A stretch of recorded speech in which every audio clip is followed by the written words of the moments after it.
बगूर नगर परिषद निवडणुकीत कोणताही अनुचित प्रकार घडू नये यासाठी नाशिक शहर पोलीस आयुक्त डॉक्टर संदीप कर्णिक यांनी निवडणूक व्यवस्थेची पाहणी करीत संबंधित अधिकाऱ्यांना योग्य खबरदारी घेण्याच्या सूचना केल्या.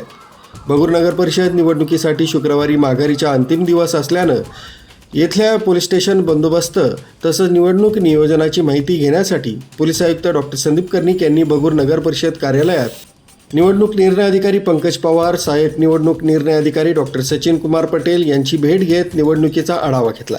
यावेळी वरिष्ठ पोलीस निरीक्षक श्रीनिवास देशमुख, अनिल पवार, राजेंद्र मोजाड, राहुल बलकवडे आदी पोलीस अधिकारी, कर्मचारी तसंच पालिका कर्मचारी उपस्थित होते. दरम्यान यावेळी डॉक्टर कर्णिक यांनी नूतन प्राथमिक विद्या मंदिर, ज्येष्ठ नागरिक कार्यालय, बालविकास मंदिर, TZ विद्या मंदिर, मराठी मुलींची शाळा आदी मतदान केंद्रांचीही पाहणी केली.